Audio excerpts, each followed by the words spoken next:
Relax, Lucy. You're overreacting. You're ruining the mood. Jessica planned this outfit for months. We're already at the concert. Just book an Uber for the kids. Those were the words on my phone as I lay on a hospital stretcher, barely able to focus, knowing something was seriously wrong. I had asked my parents to watch my 3-year-old twins while doctors rushed me into emergency surgery. I kept staring at the screen, hoping they would suddenly understand how serious it was, hoping they'd call. Instead, the screen faded. Message not sent. They had blocked me. My own parents blocked me so their night out wouldn't be disturbed. A nurse squeezed my hand and said softly, "We have to move now." That's when the tears came. I looked at her and whispered, "I don't have anyone." Then I asked her honestly, "If you were fighting for your life and your parents blocked you to enjoy a concert, would you ever speak to them again? I need to know, am I the one who's wrong here?" When I woke up later in recovery, everything felt different. My mouth tasted like medicine, but my mind was clear. I didn't cry. I didn't ask if my parents had called. I already knew the answer.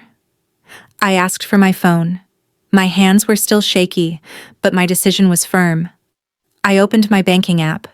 There it was, scheduled for the first of the month. $3,500. A transfer marked family support sat on my screen. It felt like a slap in the face. I didn't pause. I didn't worry about how they would manage. I simply tapped cancel. Then I kept going. The automatic payment for my mother's health insurance, canceled. The lease payment on Jessica's luxury SUV, canceled. The country club fees I'd been covering ever since my father retired, canceled. From a hospital bed with tubes still in my arm, I quietly shut down the lifestyle I had been funding for years. I didn't feel bad. I felt relieved, like I was finally removing something that had been draining me for a long time. 3 days later, I was back home. My apartment was quiet. My twins were asleep, safe with a nanny I had hired at triple the cost because my own family wouldn't help. I sat at the kitchen table and opened my laptop.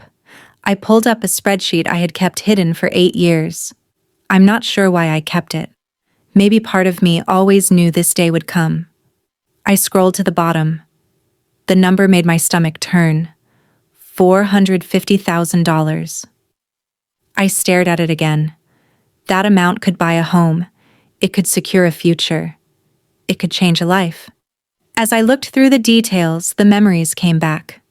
While I was surviving on instant noodles and working endless shifts during my training, I was also paying for their home upgrades. That's when it truly hit me how much I had given and how little I had been valued. While I was driving an old, beat-up car with 2 child seats in the back, I was making payments on Jessica's Range Rover. I had reduced my own life to the bare minimum just to keep theirs comfortable. And when I needed them most, they left me alone in a trauma center, fighting for my life. For years, I wondered why they never said thank you. I wondered why sending thousands of dollars only earned me a quick thumbs-up emoji, if that. Sitting there in silence, it finally became clear. I hadn't been misunderstood. I had been miscalculating. To most people, $450,000 would be an incredible gift, something you'd never forget. But to people who feel entitled, it was never a gift. To them, it was expected. It was like a monthly bill I was supposed to pay. In their minds, I owed them simply for existing. I was paying a regular fee just to remain their daughter, while Jessica received everything freely, no effort required. They didn't value the support because they believed it was theirs by right. They believed my survival came with a price tag, paid in steady monthly payments. I closed my laptop, the sound sharp in the quiet room. I had spent 8 years trying to buy love that was never for sale. And now, the payments were over. I knew exactly what would happen once the money stopped. 2 weeks went by. 2 full weeks of silence. I checked my call history just to be sure. There wasn't a single call to the hospital. Not one message to the front desk. Not even a quiet check-in through my coworkers to ask if I had made it through surgery. That silence told me everything I needed to know. The silence wasn't a mistake. It was deliberate. They weren't worried about me. They were waiting. Waiting for me to give in, to apologize for ruining their concert night with my medical emergency. But when the first of the month passed and no money arrived, the silence finally ended. Not because they cared about my recovery, but because a payment was missing. Since I had blocked their numbers, they couldn't reach me directly. So they found another way. I went back to the hospital for my follow-up appointment and stopped by my locker to grab my stethoscope. That's when I saw it. A thick, cream-colored envelope taped to the metal door.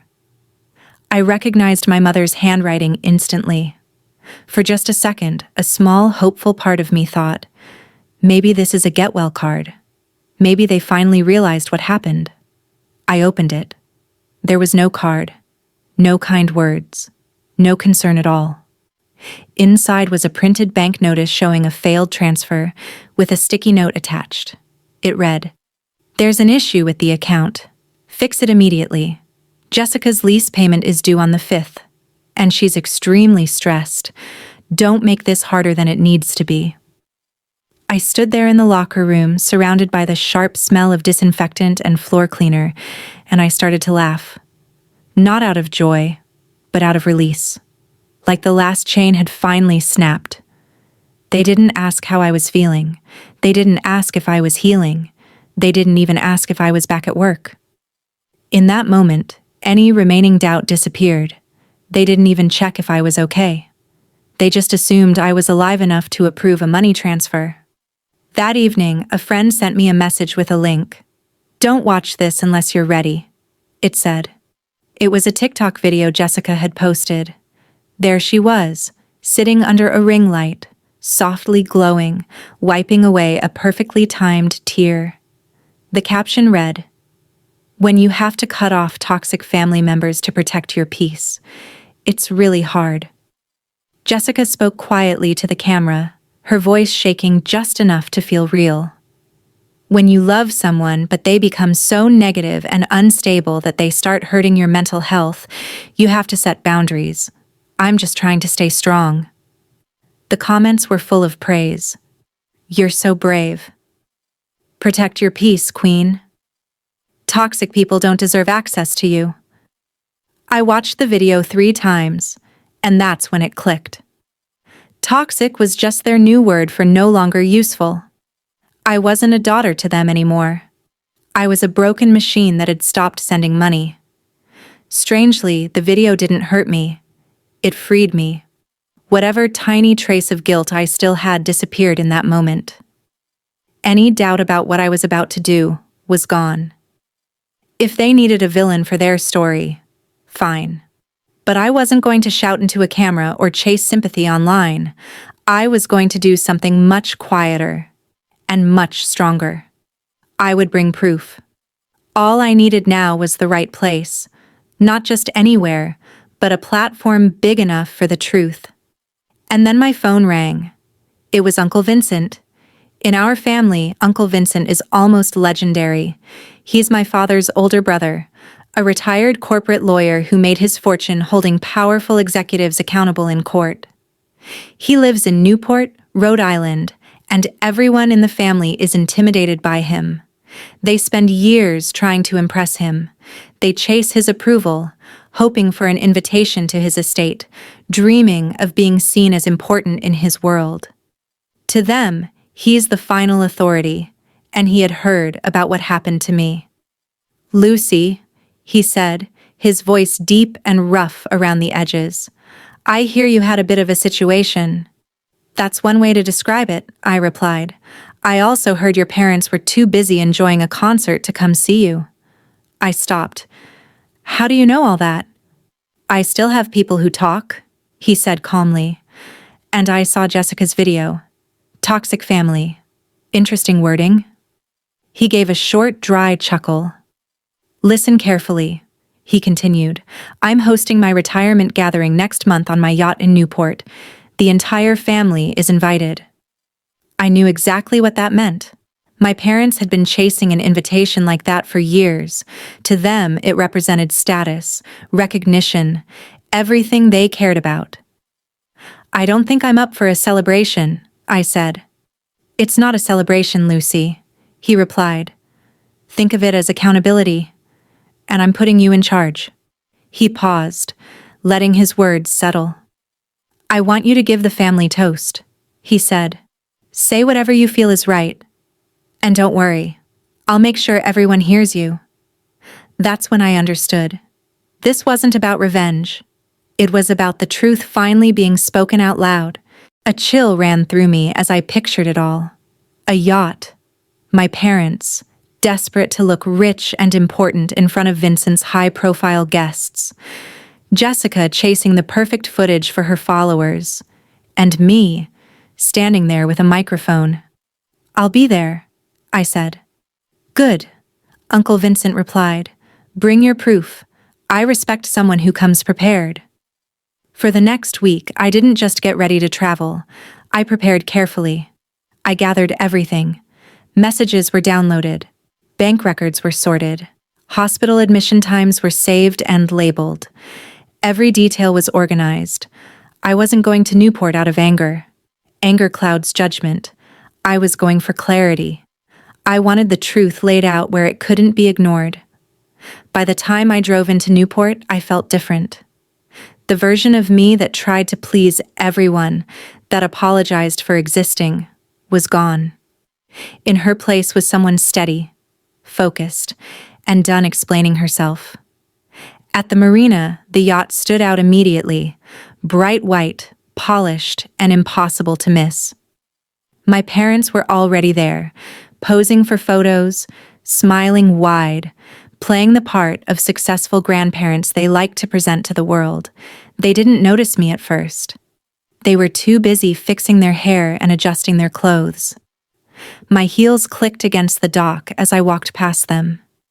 "Hello, Mom." "Hello, Dad." They turned around fast.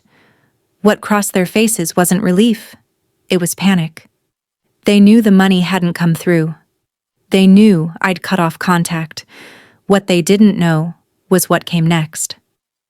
"Lucy," my father whispered sharply, stepping closer. "Don't cause trouble. This is Vincent's event.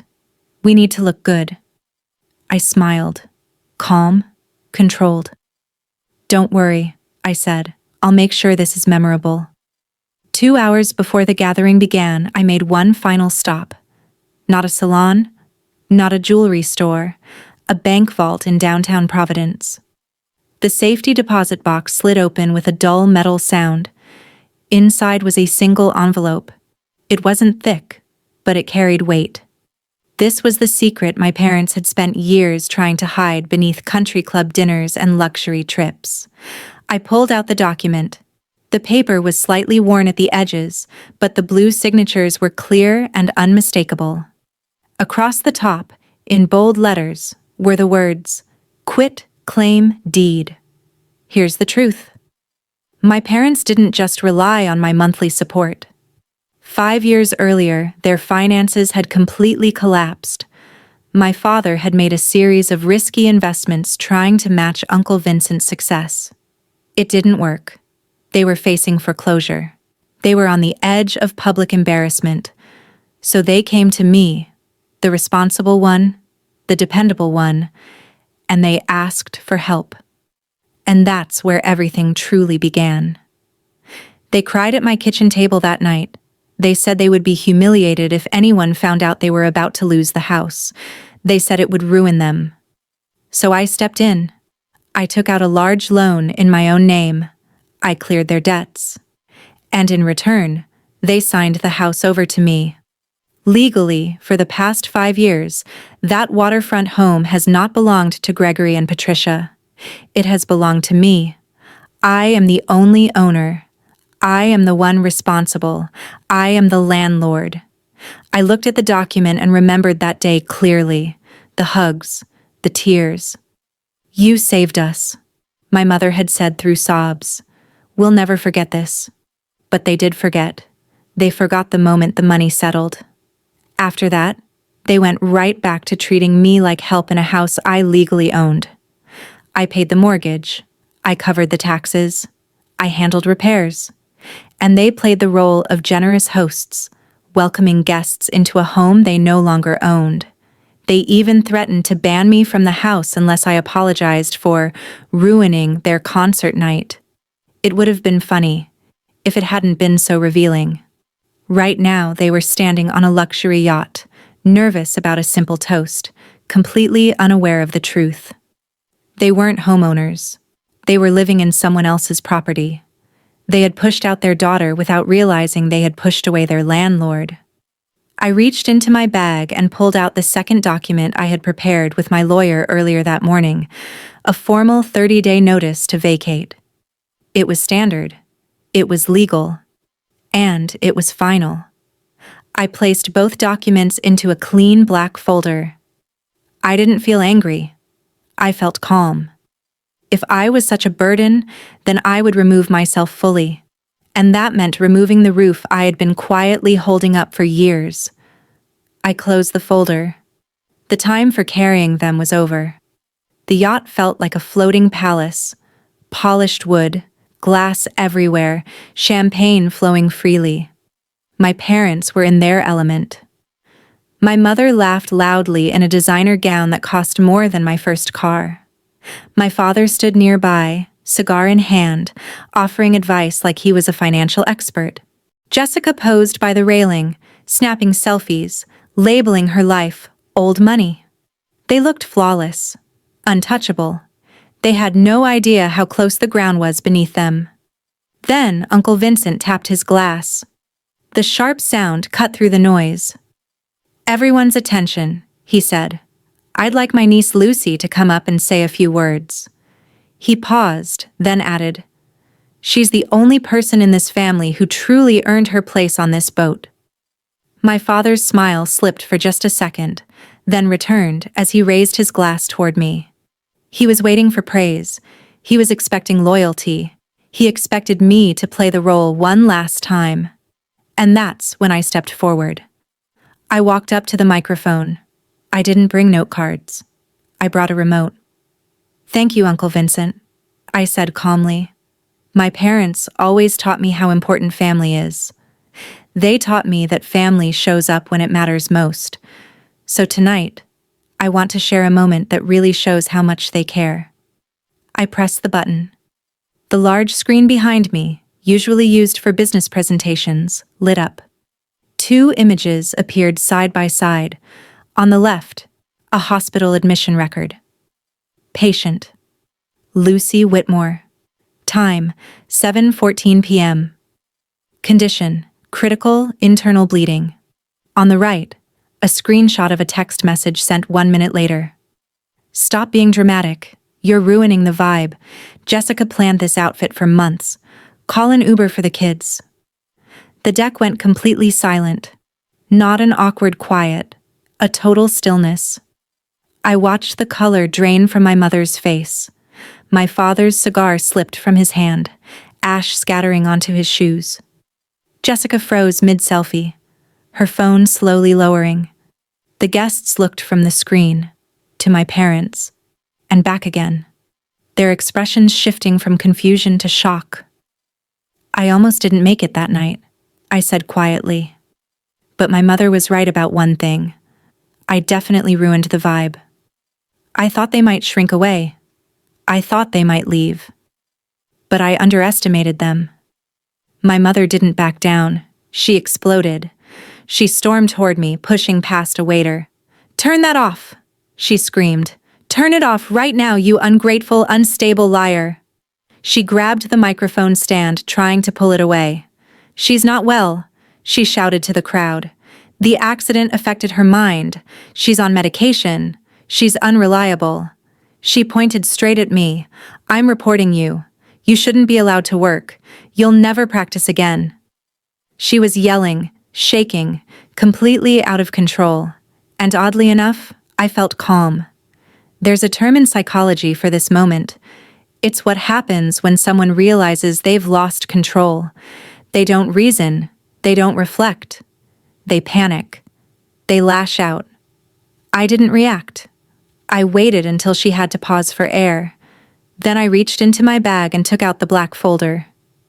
"You can try," I said evenly, my voice steady and clear. "But you're going to have trouble finding where to send anything." I handed the folder to my father. His hand shook as he opened it. Inside, he saw the document he never expected to face in public. The deed. His signature from 5 years ago. The proof they had buried. I leaned in, close enough that only they could hear me. "I'm not the daughter you pushed away," I said quietly. "I'm the property owner you stopped paying." I nodded toward the second paper. "And that," I added, "is your 30-day notice to vacate." The truth had finally caught up with them, and this time, there was nowhere to hide. My father looked up at me, his eyes wide with terror. He stared at the mansion on the hill, the symbol of his status, his ego, his entire life. "Get out of my house," I said. "Class dismissed." I didn't stay to watch them leave. I didn't need to. Uncle Vincent signaled his security team, 2 imposing men in dark suits who emerged from the shadows like silent predators. They didn't have to drag anyone away. The weight of the truth was punishment enough. My mother clutched her pearls, still sputtering, as if jewelry could shield her from reality. My father looked pale, a man stripped of everything he thought defined him. Jessica tried to storm past me, muttering something about karma, but she froze when she met Uncle Vincent's gaze, a look of complete, unshakable finality. They were escorted down the gangway, out of the world they had tried so desperately to be a part of. When they were gone, the yacht felt lighter, cleaner. Uncle Vincent walked over, took the microphone from me, and handed me a glass of vintage scotch. He clinked it against mine. "That," he said quietly, "was the best closing argument I've ever seen." The eviction happened exactly 30 days later. I didn't attend. I sent a property management team to handle the keys. From neighbors, I heard it was chaotic. Moving trucks blocking the driveway, my mother crying on the lawn, my father arguing over a chandelier he tried to unscrew. They moved into a 2-bedroom condo on the outskirts of town. It's fine, I suppose. But for people like them, fine feels like a prison. Jessica had to sell the Range Rover. Last I heard, she's working a retail job because influencing doesn't pay the bills when your sister stops funding your lifestyle. As for me, I didn't move into the mansion either. I sold it. The sale cleared every debt I had ever had and funded a trust for my twins, ensuring they will never have to beg anyone for anything. I bought a house that feels like home, not a museum. A backyard for the kids, a kitchen where we make pancakes on Saturday mornings, without worrying about ruining the vibe. Sometimes late at night, I think about the money. $450,000. That's a lot to lose. But then I look at my children, sleeping safely in their beds, and I realize I didn't lose a thing. I bought my freedom. I bought my peace. And honestly, it was a bargain. I stopped buying love. I started living free. If you're carrying a burden that isn't yours, put it down today. You don't owe anyone your survival. Share this story if you believe in choosing yourself. And tell me in the comments, what's one boundary you need to set right now?